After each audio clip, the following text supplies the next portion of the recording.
Hi, thanks for joining. Please make sure you subscribe to follow us on all the various platforms here on the podcast, as well as on YouTube. The stuff we write on Substack, as well as quick takes on Instagram and on Threads. If you're enjoying what we're putting out there, please make sure you're sharing with all your friends and family. And if you have questions or comments about the stuff we're putting out there, please make sure you leave them in comments to us. We'd be more than happy to cover them in future talks. There are a lot of quips, a lot of phrases, a lot of buzzwords, a lot of jargon that gets used by professionals that are used to communicate between professionals certain things that get sent out into the world that make us all sound like we're experts in everything, even though we're only experts in a very few things within the world of healthcare, within the world of fitness, within the world of wellness. A lot of these buzzwords, a lot of these quips, a lot of these phrases may mean something in communication between professionals, but do not actually mean anything when we actually look at what we're truly talking about when we are using these words in real life situations. So, these quips, these phrases, these buzzwords, what do they mean? How do we use them, and what should we be aware of when we hear people using them as it relates to our overall health, our overall wellness? Well, let's talk about that. Warning. The following presentation contains information that might contradict what you have previously heard, or believed to be true, about how the human body works, and contains material that is not suitable for closed-minded individuals. Enjoy. The idea here that we're talking about, the premise that we're talking about, is really coming about based off of some of the conversations that I've been having with some of my students as it relates to their responses to cases that we've been discussing within the classroom, within topics that relate to cardiorespiratory and cardiopulmonary functions, cardiorespiratory, cardiovascular physiology, and a lot of the ideas about heart healthiness or healthy diets or healthy living. And when I point out the fact that a lot of these ideas about healthy really doesn't have an actual meaning the way in which we think about in terms of having a true definition for what we mean by healthy. And this is where we have to remember that words have meaning unless we're one of the Colbert disciples that believe in and follow the idea of truthiness, or if we're going to be someone that's simply going to go about going fake news, fake news, fake news. And what I have to say is by definition of the truth. And you have to listen to what I have to say because it's the truth based off the fact that I'm saying it in the realm that we live in terms of some of the popular cultural beliefs that we have to face right now. What we're trying to do when we're conveying a lot of the buzzwords, a lot of the jargons, is we're trying to convey some sort of understanding about what we're trying to instill in attitudes. The problem is that what we're trying to do is instill this understanding, but we're not really conveying what we mean with this understanding. We're confusing people with the unnecessary oversimplification of ideas. We're confusing people by using the same word to mean different things. We're trying to get you to understand distinct things about what to do, what to eat, how to be a pro health in terms of your attitudes, pro health in terms of your lifestyle. But we're not doing a very good job in terms of explaining what we're trying to instill in you, in terms of explaining why you're doing stuff. And that's one of the reasons why people will throw around meaningless words, thinking that they are meaning something that they're not. To borrow the meme that has come out from the movie Princess Bride, you keep using that word, but I don't think you understand what it means. And we're using that a lot within healthcare, where a word gets kind of corrupted and then gets co-opted and then gets corrupted again. And what ends up happening is that we just use this word without realizing that the word we're using doesn't actually have any real meaning to it. And it's really because of that, we have to come back and think like, why are people using these words when they don't mean what they think they mean? And when we're using those words, it becomes problematic because there's this confusion leads to the regularity of arguments that take place about what is best or what we should do just because we should do it. Whether it is talking about diet or talking about exercise or simply talking about what we should do or should not do, what we should take, what we should avoid, all of those things. And when it happens, we simply just get this bombardment of noise And it's this bombardment of noise that ends up confusing us, and not just everybody in general, but healthcare professionals as well, educators as well. We get confused. And when we get confused, we fall back onto what we believe to be true. And when we fall back to what we believe to be true, we fall back into our biases. And when we fall back into our biases, we start making illogical rationales. We end up committing logical fallacies in the justifications that we're trying to use for why we're teaching people what to do. And so let's spend a few minutes here going through some of the more common or more obvious terms that get thrown around quite often when we are discussing our health. And this list is by no means completely exhaustive. There's an extensive list of stuff. And so if you have terms or if you hear words come up that you think need to have further discussions on, please leave it to us in comments. We're more than happy to cover these in other talks. There was a recent barrage of comments to our food myths issues as it relates to high fructose corn syrups, and some misconceptions about what the history of sugars happen to be within the diet, that we're working on coming out with a resolution, hopefully that will appease the person that left the comments. And so if you've heard of other things, please make sure that you leave them. We're in no means going to ignore any of the comments you have. And we'll try to address those comments either here in the podcast, in YouTube videos, or in the written stuff in Substack, or with some quick takes on Instagram or onto Threads. But with that kind of out of the way in terms of why we're going to approach this idea, let's take a look at let's take a look at a couple of the more common ideas as it relates to kind of the dysfunctional or the dysfunctionality that takes place. And this is where we have to look at dysfunction and dysfunction. And this is where we have to kind of differentiate spelling issues here. In terms of dysfunction, D-I-S function. And this is where we are not functioning at all, or having an incorrect function to what's going on, versus dysfunction, D-Y-S function. And when we're talking about dysfunction, D-Y-S function, we're talking about having an inappropriate functionality in terms of responsiveness. And so when we have a lot of metabolic things going on within the body that are not functioning correctly, we can have both a dysfunction and a dysfunction. And this is where we get kind of confused, because what do we mean when we say dysfunction or dysfunction? And what we're really talking about is it not functioning correctly, or is it not functioning at all? Versus, is it functioning, but is it functioning improperly? As in, we're not having the correct regulation taking place for our normal metabolic process and our normal homeostasis. And this goes into another set of terms that usually get confused when we start talking about this idea about metabolism and homeostasis, and the ideas that we get with diseases, which we'll talk about here in a second in terms of types of diseases. When we're talking about metabolism, what we're talking about the total of all of the chemical reactions that take place in the body. However, the way in which the indication comes about is that we're talking about energy and breaking down foods in order to get energy, in order to do stuff. So when people talk about metabolism out in the populace, if you go to the gym and people are talking about, I need to increase my metabolism is slow. What they're really talking about is they're talking about body compositional changes, not necessarily metabolism. When we're talking about metabolism, we're talking about how are the chemical reactions taking place in the body so that we're able to maintain what we need to maintain, grow what we need to grow. And that idea about maintaining and about growth is all about the idea of homeostasis.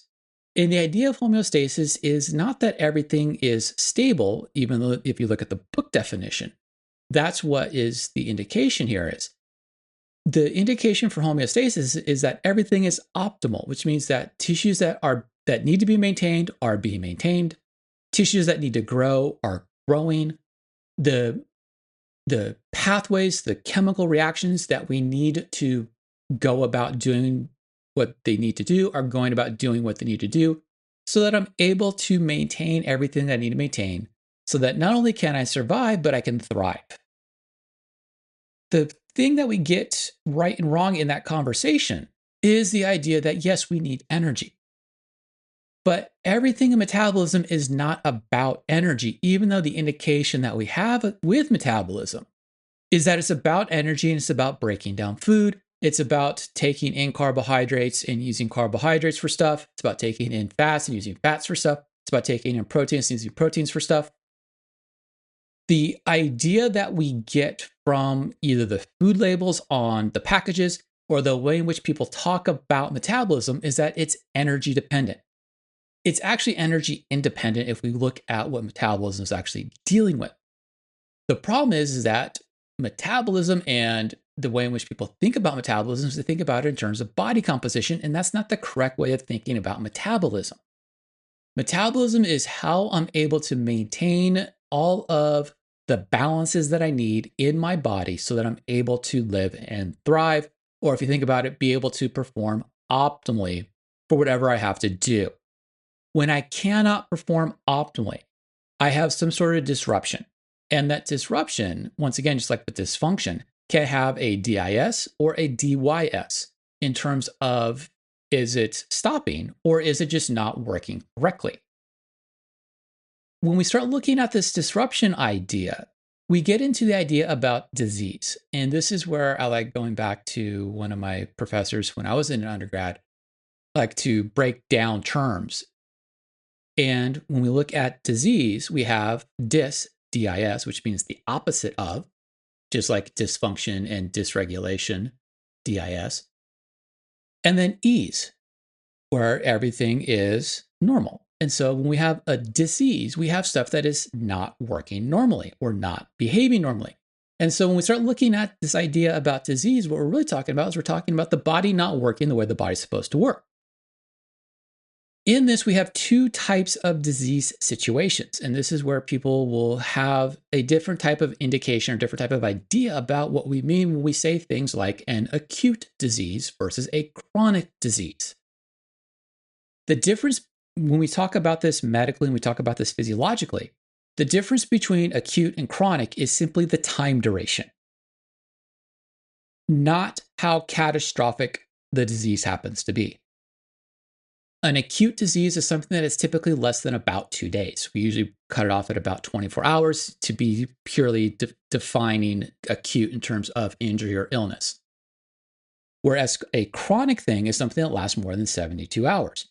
And so if you think about it, the disease that you get following a very strenuous workout, the delayed onset muscle soreness, or even the acute onset muscle soreness, those OMS, those onset muscle sorenesses, those are diseases.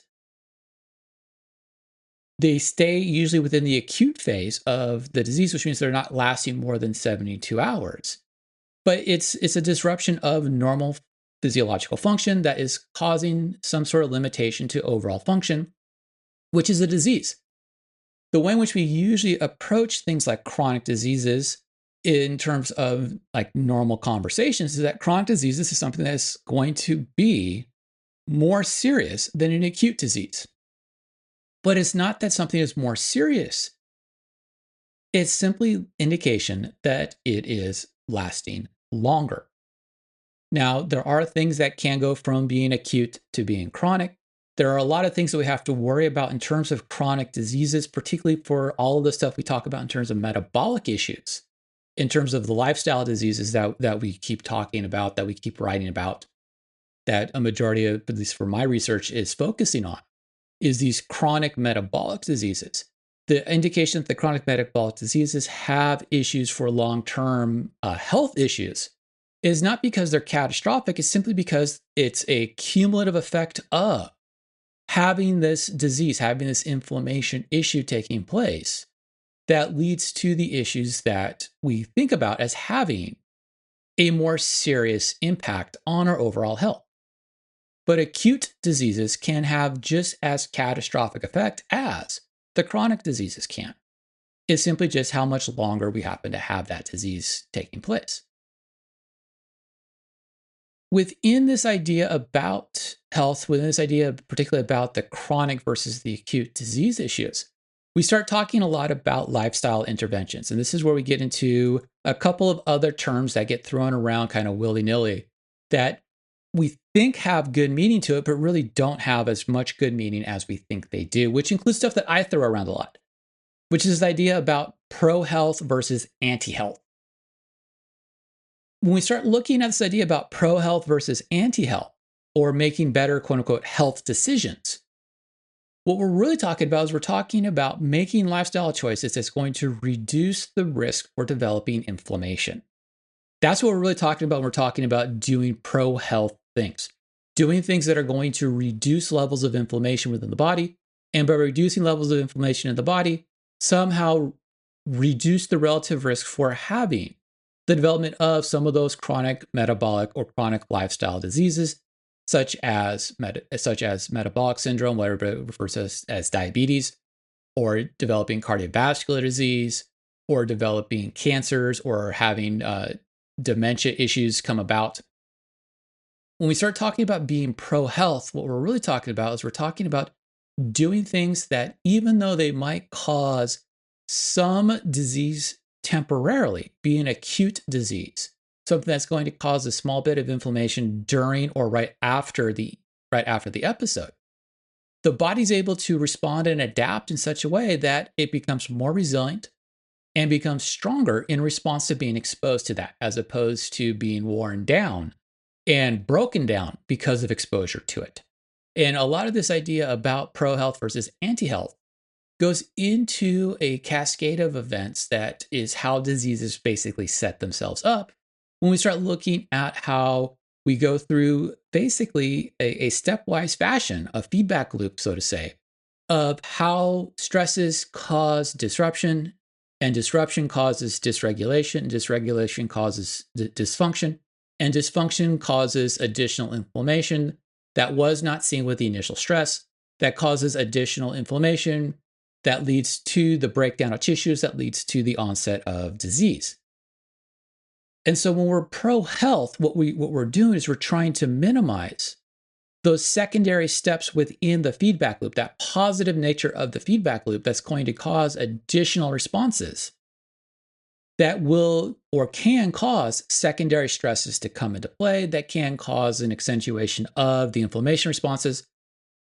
Whereas in an anti-health situation, or in a less pro-health situation, as one of my colleagues would say, or as one of my students would say, being less pro-health, what we're doing is we are allowing for that nature of inflammation to build upon itself in that positive feedback mechanism. And so we have those ideas coming into play. And when we start looking at these ideas, one of the things that we tend to like to throw around a lot of times when we start looking at this nature of pro-health versus less pro-health, or pro-health versus anti-health, is this idea about things like healthy weight, heart healthy, healthy diet, where we like to put the word healthy in front of something. And when we start putting that word healthy in front of something, we automatically assume that what we're doing is we're conveying an image of being pro-health.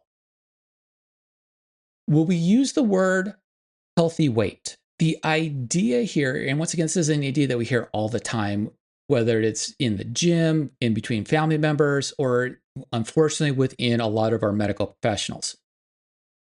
What we're dealing with this healthy weight idea is we're dealing with instilling an imposed diet or imposed lifestyle so as to change body weight, where the body weight the individual has is somehow not quote unquote ideal.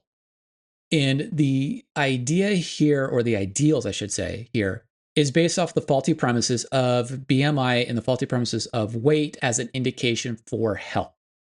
There is some degree of correlative effects that do take place in terms of life expectancy and morbidity as relates to BMI, but there's also some issues with that BMI to morbidity and life expectancy based off of some faulty logics and some faulty extrapolations that take place, with the misguided notion that all body weight is equivalent and all body weight is not equivalent. And so what ends up happening is this idea about healthy weight that we throw around is, oh, you get to your healthy weight, you'll be less taxing on your heart. Get to a healthy weight, you'll be able to regulate your diabetes. Get to a healthy weight, you'll be able to yada, yada, yada.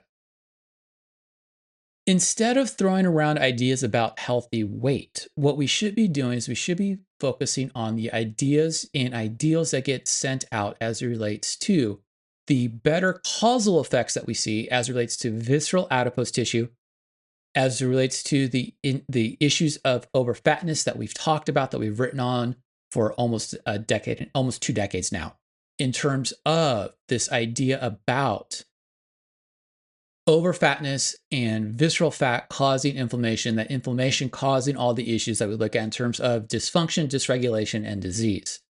It's not about weight, it's about fat mass. It's about fattiness, not weight itself. And the problem with, particularly when it comes from the health professionals, is that it's projecting this idea about weight bias.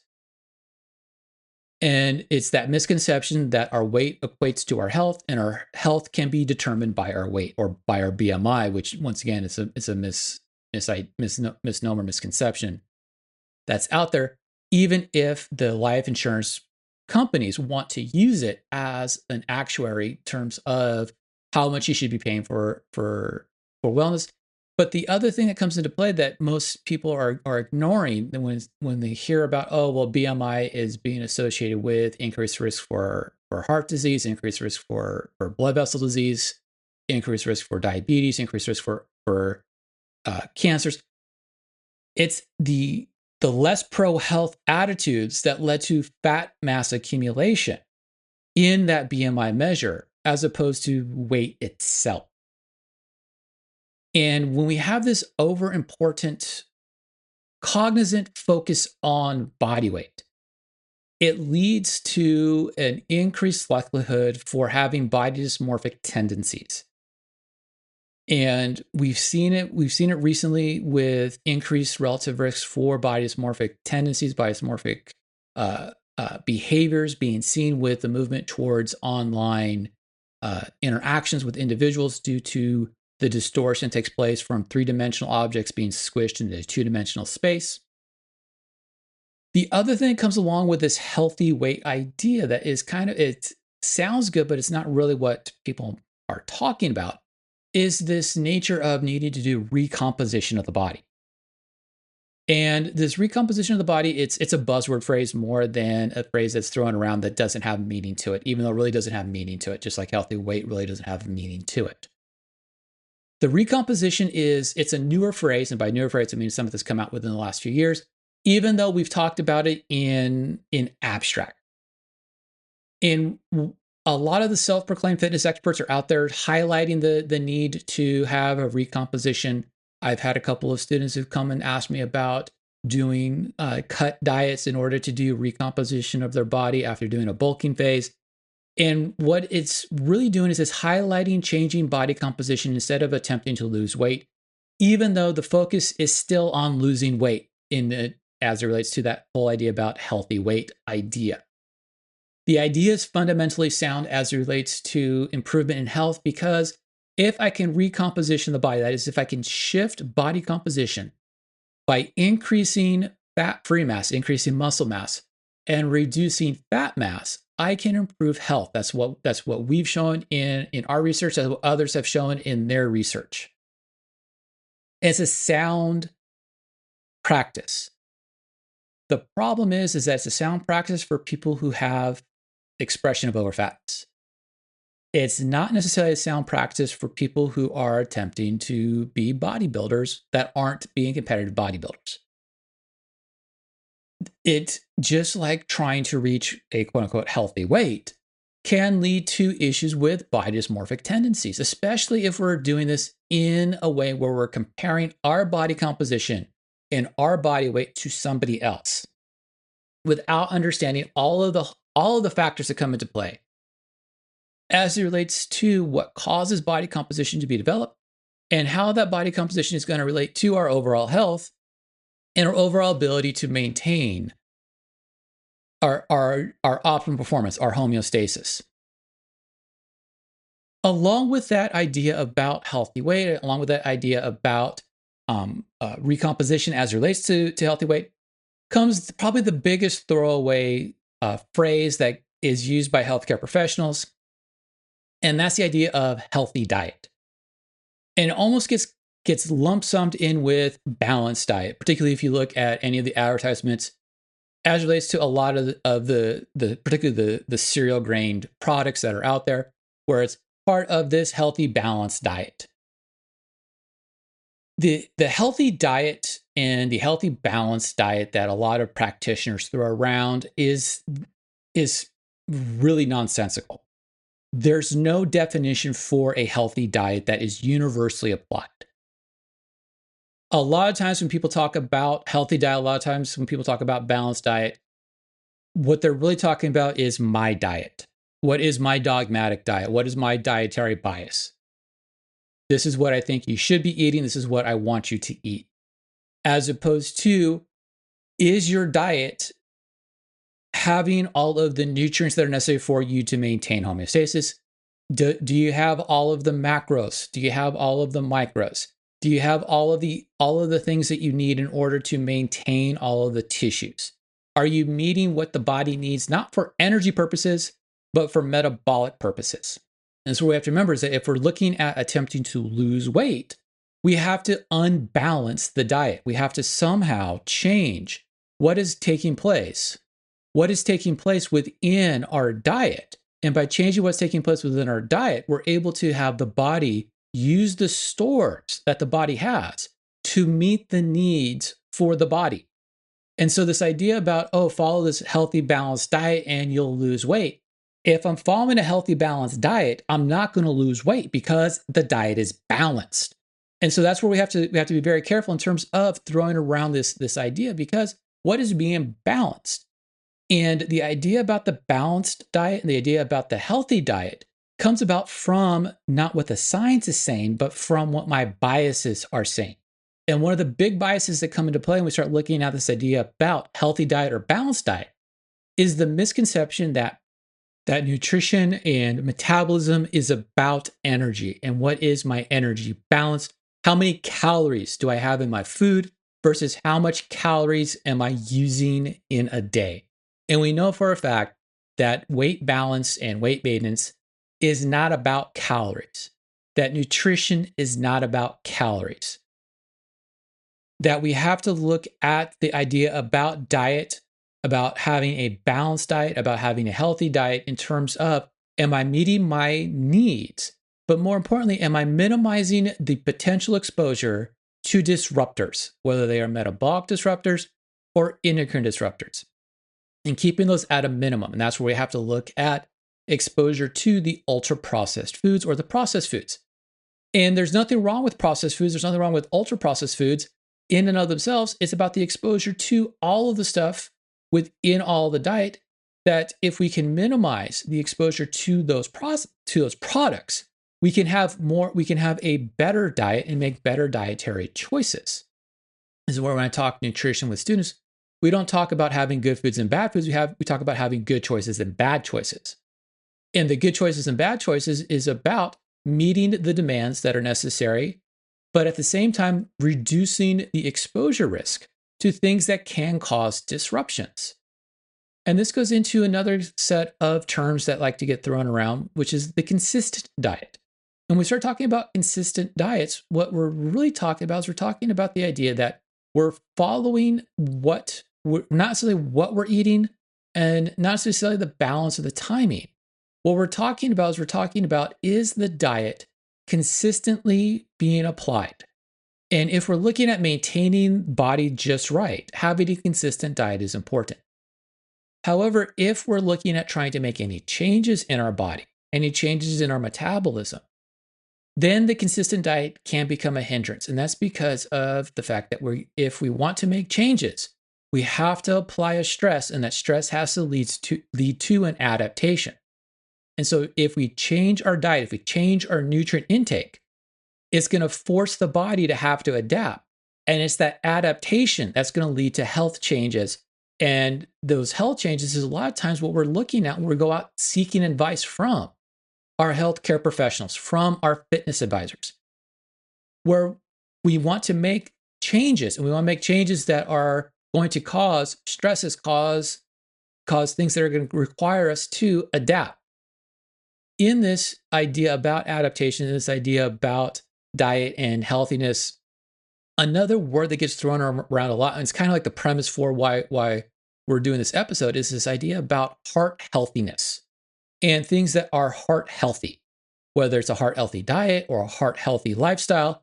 The indication here is about the impact that one's lifestyle has on heart functions, on blood pressures, how the blood vessels work, how the heart works. And a lot of the premise, a lot of the indication here is talking around the things that relate to diet itself, such as having a low fat or a low saturated fat diet, having a low cholesterol diet, having a low salt diet, having a low meat diet, having a low red meat diet, with the impetus on this being that those dietary things are going to somehow cause atherosclerosis, somehow cause arteriosclerosis, somehow cause hypertension, high blood pressure to take place, somehow to cause disruption to the blood vessels, which is going to cause disruption to the heart. The problem is that the science doesn't agree with a lot of the premise that we have. The premise that was built into a lot of these heart healthy ideas comes from flawed research that's out there, where we actually have evidence to show that diets that we would not normally think of as having a quote unquote heart healthy aspect to it, such as having a high fat ketogenic diet, actually has better beneficial changes to metabolism that reduces a lot of the atherosclerosis, a lot of the cholesterol issues that people worry about with having a high fat or a high meat diet. The other one that kind of gets thrown around in terms of this heart healthiness, in terms of heart healthy as it relates to exercise, is this idea about needing to work for a long duration. When we say long duration exercise, we're usually talking about greater than 35 to 45 minutes within a stable heart rate intensity. And that stable heart rate intensity is usually in the neighborhood of 60 to 70% of your heart rate reserve. We talked about this in terms of the ideas about the cardio zones and the idea about using this zone 2 as a quote unquote fat burning zone versus the zone 3 as a cardio zone. And this idea that we look at in terms of heart healthy exercise being this lower intensity, longer duration exercise meant to improve heart functions comes about from, once again, a faulty premise in the research. And the faulty premise in the research is a biased approach to the research, which is I'm only looking at this one avenue of research. I'm only looking at this one avenue of exercise. And the problem with exercise is that exercise has to have some sort of progressiveness to it, but it also has to have some sort of periodization to it. We have to be training to a specific goal. And by training to a specific goal, we're able to modify our exercise training modalities in order to get to that goal. And this is where, if we look at the research that comes about, particularly if we're looking at why we're doing the exercise for quote unquote heart health, is it relates to issues that come about from overfatness, from high sedentary lifestyle issues that lead to higher levels of inflammation. And the idea about self-selection versus coercion within the exercise modalities, if we actually look at the meta-analytical research that's out there, weight training actually has a better long-term prognostic outcome for heart healthiness than what we usually think about in terms of cardio exercise. There are a number of both mechanical reasons for that as well as metabolic reasons for that. But the biggest thing is that the people who have this higher sedentariness within their lifestyle, people who have higher amounts of overfatness, tend to self-select away from doing the cardio exercises. A lot of it has to deal with psychological aversion due to traumatic events that have taken place throughout their life in regards to the endurance exercises. But what is of importance here, and this is where the better benefits come about from the resistance exercise versus the endurance exercise that relates to this heart healthiness, is that making small changes in one lifestyle behavior tends to lead to other small lifestyle changes. And as John Wooden would tell us, it's little things that make big things possible. And so if I'm able to make small little corrections in my lifestyle by adding resistance exercise, which is going to make me want to exercise more, and if I'm able to exercise more, I'm going to do more types of exercise, if I'm able to train with specific goals in mind, as we have shown in our 2-year study of the yo-yo dieters, where we were able to get yo-yoers to not be yo-yoers by simply doing periodization of our exercise with small modifications in dietary restrictions. We are able to train for goals and use goals as mechanisms for getting the most benefit out of exercise that we could. And so when we start looking at these ideas about, oh, it's heart healthy, or it's a healthy weight, or it's this healthy thing, we have to be very careful, because a lot of times we start throwing around this phrasing of healthy. What we're really saying is, this is my bias. And so what other things do we have to look at in terms of some of these kind of catchphrases as it relates to that? And one of the things that comes into play is exercise versus physical activity. And so we hear about all these things about being regularly physically active versus exercising regularly. There's two key differences to this idea here in terms of regular physical activity versus exercising regularly. Physical activity is not exercise. Exercise is physical activity. Physical activity is simply doing things. And so when we talk to our healthcare professionals, they'll talk about, oh, you have to be regularly physically active. And so I want you to walk for 45 minutes. And I want you to walk 45 minutes 3 times a week at least.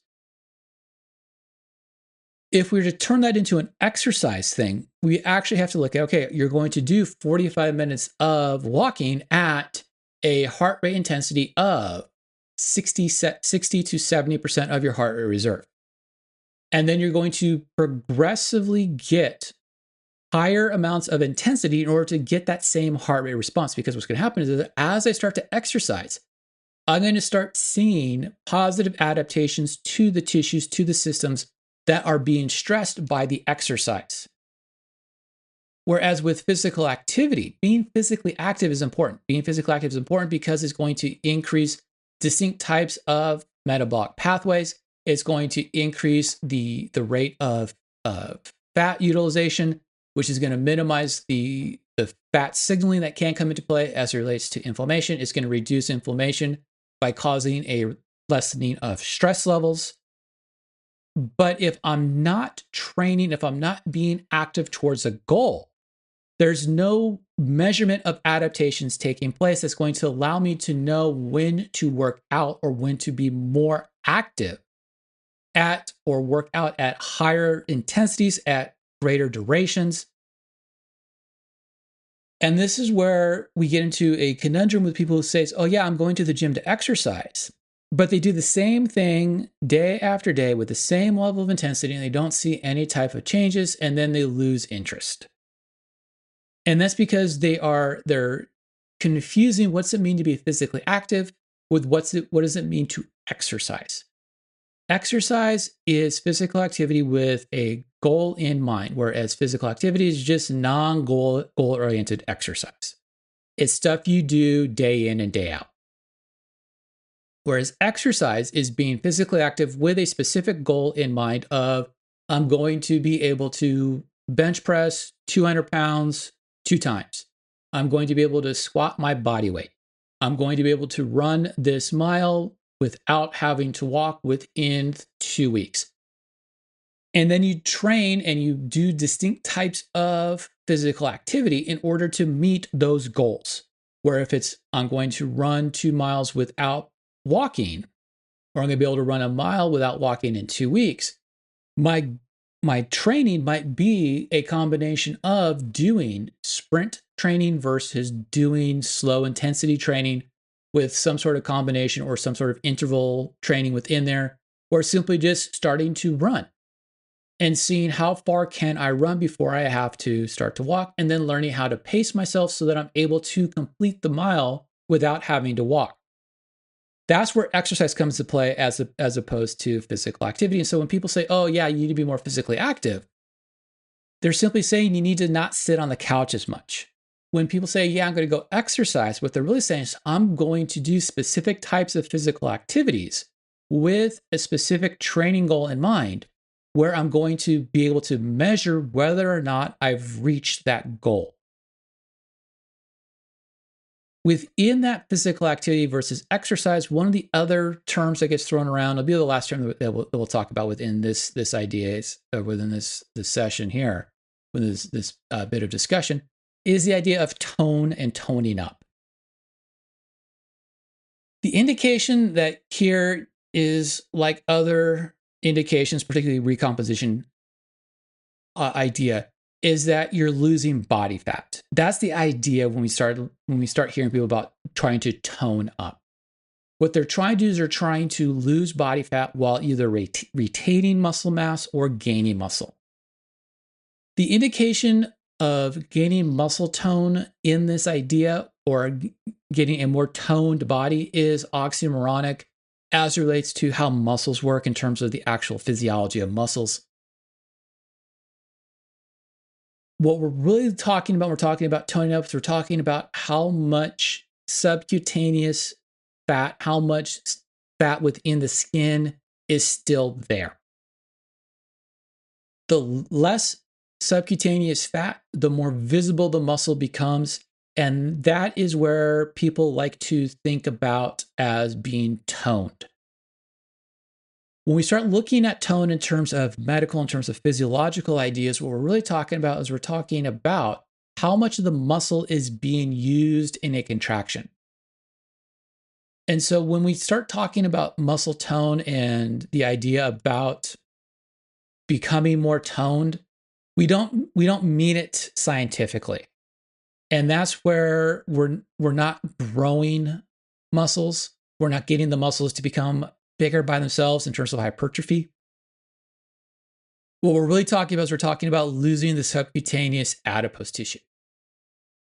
And when we start looking at how we go about doing that idea about toning up or becoming more toned, this is where we get into a lot of the arguments about the diet and nutrition as it relates to metabolism, and the idea about fast metabolism versus slow metabolism, without people understanding that there is no such thing as a fast metabolism or a slow metabolism. There's just metabolism. You may change the speed of metabolism. You may speed up your metabolism and you may slow down your metabolism. But there's no fast metabolism. There's no slow metabolism. This is where people will get trapped in the idea about taking these dietary supplements. And the dietary supplement idea is this idea about this kind of herb or this botanical that is somehow going to give me a health benefit. And for a lot of the people who are taking the dietary supplements, they're taking the dietary supplements based off of the indication that this substance is somehow going to reduce fat mass. While we do understand that fat mass has a deleterious effect on overall health, a lot of people are taking it not because of the impact that fat can have on health, but on the impact that fatness has on their psyche. And that goes back into that body compositional issue and the body dysmorphic tendencies that can come into play within a lot of the ways in which we talk about health and fitness. And that's why we have to be very careful about throwing around a lot of these healthy terms, with understanding that a lot of what we say, the implications are misconstrued. And a lot of times the terms that we throw around, they don't mean what we think they mean. And so when we start thinking about how can I be healthy? How can I be this? How can I be that? We have to be very cognizant of how we talk about things, because our phrases, our words, our actions may be used for motivation for ourselves, but can have a negative impact on others that we're not truly cognizant of. Well, thanks for listening. Hopefully, got a little bit out of the conversation as it relates to some of the quips and phrases, that get thrown around by healthcare professionals and by the fitness and wellness professionals and some of the self-proclaimed experts that are out there. Once again, it was a very short list of a very extensive list that's out there. We've written on a couple of them already, and you get those in the Substack. If you have other ones that you think are deserving of further conversations, once again, please leave them in the comments. We're more than happy to go ahead and address them in future discussions. If you're enjoying what we put out there, please make sure you're leaving that big 5-star rating, that big thumbs up. sharing what we're putting out there with all of your friends and family, leaving comments for future discussions or for other avenues of conversation that can take place. Please make sure you're following us here on the podcast as well as on YouTube. The written stuff in Substack, as well as the quick takes that we post to Instagram and to Threads. And someday soon on to, what's it called, Blue Sky. Thanks for tuning in. Stay tuned for future discussions about some of the myths and misconceptions we have about how the human body works, as well as some of the science and physiology that is there.